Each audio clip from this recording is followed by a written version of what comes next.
জামায়াতে ইসলামকে সেদিন দিল, এবার আসবে না, এরা এরা বসবে না, এরা বসতে চাইবে না। যে গোলাম কাদের, এ হচ্ছে মহা বিশ্ব বেহায়া, নির্লজ্জ, দালাল, চাটুকার। এই সেই গোলাম কাদের, হিজড়া কাদের।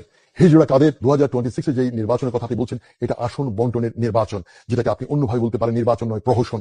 আসন ভাগাভাগি অলরেডি ফাইনালাইজের পর্যায়ে চলে গেছে, চূড়ান্ত পর্যায়ে। জামায়াতে ইসলামকে 80 আসন অলরেডি দেওয়ার জন্য হাতে পায়ে ধরে বসে আছে।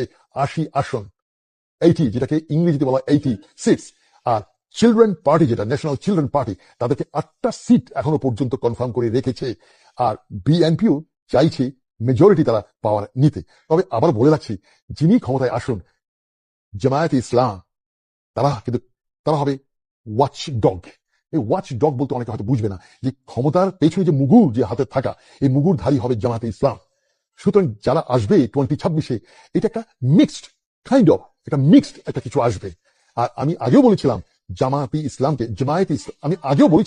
ইসলামকে যদি মেজরিটি দিয়েও এবার ক্ষমতায় বসানো হয়, Jamaat-e Islam is too smart, very smart.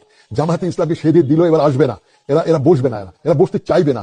But 2028-এ জামাতকে পায়ে ধরে সেধেই তাকে দিতে হবে।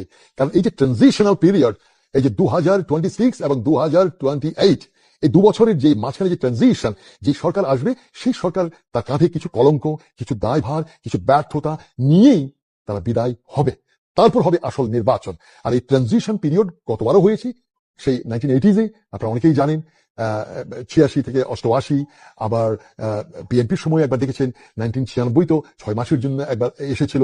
এইভাবে কিন্তু খণ্ড সময়ের জন্য কিন্তু অতীতেও বিভিন্ন দল ক্ষমতায় এসেছিল। আর আপনি জাতীয় পার্টির কথা বলছিলেন, জাতি হেজড়া পার্টি, সেই গোলাম। আমি বলবো এ হলো দাদাদের চাটুকার, নির্লজ্জ একটা বেহায়া। প্রেসিডেন্ট এরশাদের কিছু নৈতিকতা ছিল, যদিও বেশিরভাগ ছিল তার বিশ্ব বেহায়া। আর তার জিন্দা যে ভাইটা আছে, ও ছিল বিশ্ব বেহায়া। আর এই গোলাম কাদের, এ হচ্ছে মহা বিশ্ব বেহায়া, নির্লজ্জ, দালাল, চাটুকার। এদেরকে নির্বাচনী অংশ গ্রহণ করতে দেয়াও এটা হবে একটা অভিশাপ, রাজনীতির একটা অভিশাপ। জাতীয় পার্টিকে ব্যান করা অত্যন্ত জরুরি।